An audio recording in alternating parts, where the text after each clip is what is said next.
Medidas impostas pelo governo do estado sacrificam a economia, principalmente para o setor de bares e restaurantes, que teve mais restrições na fase amarela. Quem analisa o cenário fala que é preciso haver um equilíbrio entre saúde e economia, o que não tem acontecido. Na semana passada, assistimos a manifestações em várias cidades paulistas contra medidas do governo do estado.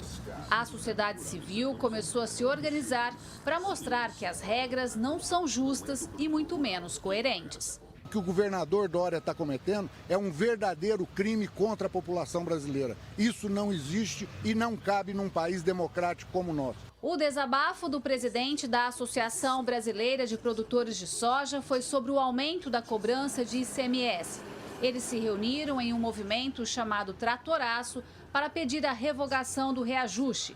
Conseguiram em partes. O governador recuou em relação aos alimentos e remédios, mas manteve nos demais produtos anunciados. É uma lista de itens e vai pesar no bolso do consumidor. Para mim é uma vergonha isso do governador. Eu acho que ele tinha que ter um pouquinho mais de decência e um pouquinho mais de caráter e dizer que errou e aí revogar. O aumento não está em cima do caviar que ele come. O aumento está em cima do arroz, feijão e batata que o pobre come. O agro tem poder de mobilização e que, se precisar, esse movimento vai ser ampliado e vai ser ampliado em dimensões que a gente não tem ideia de que tamanho possa ficar. O setor de bares e restaurantes também foi ainda mais prejudicado após a última atualização do Plano São Paulo na sexta-feira. O horário de funcionamento foi reduzido em 2 horas. Empresários, em geral, de vários segmentos da economia, se reuniram para manifestar contra as medidas e falta de diálogo do Estado. Principalmente na minha área, que é turismo, nós estamos sendo prejudicados. Aí agora vai completar um ano que o turismo está parado. E o turismo envolve muita coisa, vai dar em torno de 7% da economia do Brasil. Então eles estão interferindo demais. Fechamento do comércio, que já tivemos aí, então o nível de desemprego já extrapolou, já voltamos tudo aquilo que a gente tinha conquistado agora depois da reeleição do Bolsonaro. E agora voltamos tudo atrás pelas medidas do governo Dória de fechamento e tudo mais. Então foram milhares de empresas fechadas, milhões de pessoas desempregadas por conta dos desmandos do governo do estado. As atitudes que o governo toma é numa situação em que ninguém se expressa, ninguém fica sabendo, né? É umas posições praticamente ditatoriais que a gente, de última análise, fica sabendo. Ninguém é consultado. Né? E a gente é pego de surpresa, então cria isso uma insegurança para todo mundo, tanto para os empresários, tanto para os comerciantes, como para os empregados e todo mundo, em geral. São tantas incertezas e muitos prejuízos para o setor. Quem analisa o cenário fala que é preciso haver um equilíbrio entre saúde e economia, lógico, respeitando os protocolos sanitários, o que não tem acontecido com as regras impostas pelo governo do estado. Essas últimas medidas tomadas aí, agora que nós estamos já às vistas da vacina, muito próximo de acontecer, tá? Elas são incoerentes, acho que são atitudes incoerentes e a sociedade em si tem que se manifestar assim contrária. Por exemplo, fechar bar 8 horas da noite significa não abrir, porque ninguém vai no bar depois disso, antes disso. Então é isso, eu acho que é importante sim que continue existindo esse movimento, já vimos que ele dá resultado, conseguimos reverter o aumento de ICMS aí de alguns produtos aí que foi realmente importante. Deve continuar acontecendo e, insisto, o equilíbrio entre as partes. As últimas medidas da fase amarela anunciadas são as seguintes: todas as atividades em funcionamento, mas com capacidade limitada a 40% de ocupação e funcionamento máximo de estabelecimentos até 10 horas por dia. Os parques continuam abertos. Restrição de atendimento presencial até às 20 horas em bares e até às 22 em todos os demais estabelecimentos. Se manter como está, uma catástrofe iminente que se anuncia, porque o setor de bares e restaurantes talvez foi um dos mais prejudicados nisso tudo aí. E no momento que ele começa a se preparar para retomar, eu tenho percebido que com todos os cuidados fitossanitários aí, de distanciamento, de álcool gel, de máscara, tudo certinho, ainda assim eles são sacrificados com essa determinação de fechar às 8 horas da noite. Aí eu acho incoerência sim. E os demais setores que começam a se organizar também, de alguma forma, serão prejudicados com essas medidas aí. O trabalhador que perdeu o emprego também é o outro lado dessa situação toda. Tá eu, minha mulher e 2 filhos em casa. Só eu que pego o bico, a mulher não trabalha porque minha mulher tem problema de diabetes. Não tá bom para ninguém, tá pior. E outra coisa, a tendência é piorar mais. Porque o pobre, quando ficar doentado, ele morre na porta do hospital.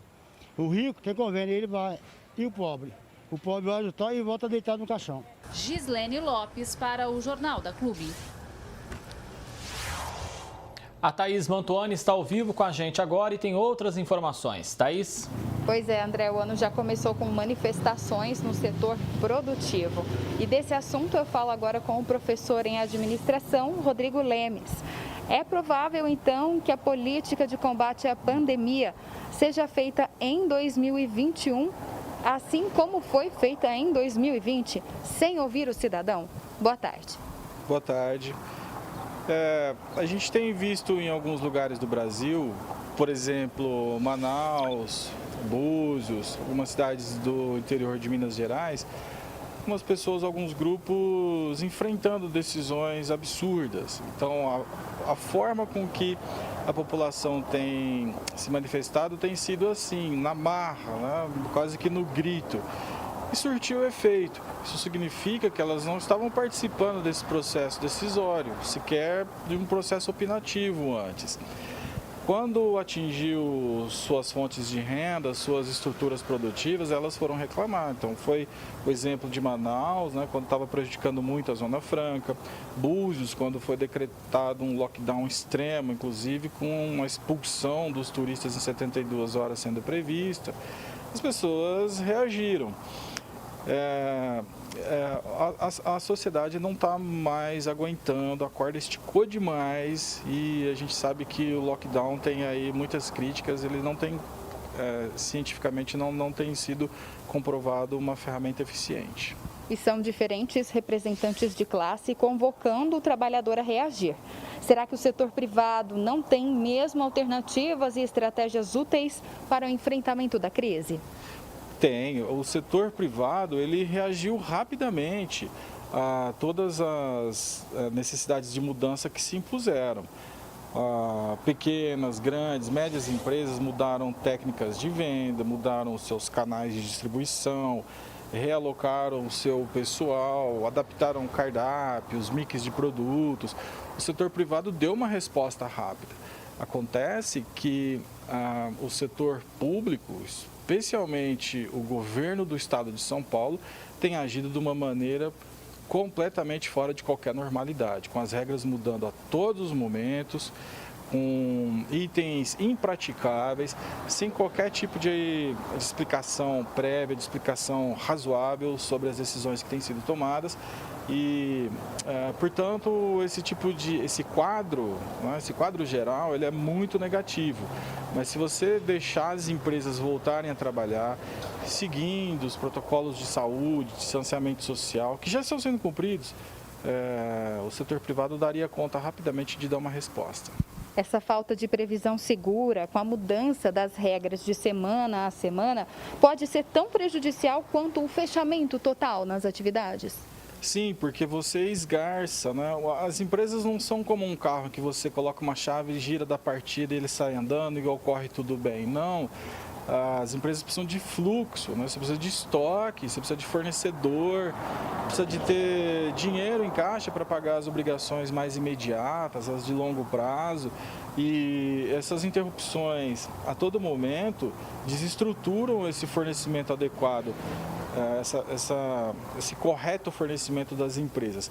E os pequenos, até os médios, são os que menos têm estrutura para isso. Uma grande empresa, ela consegue, de alguma maneira, captar recursos até no exterior, etc., e dar uma sobrevida.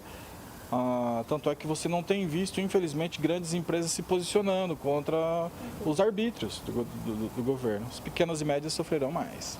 Muito obrigada pela sua participação aqui no Jornal da Clube. Daqui a pouco eu volto com outras informações. André. Obrigado, Thaís Mantuani. Até já.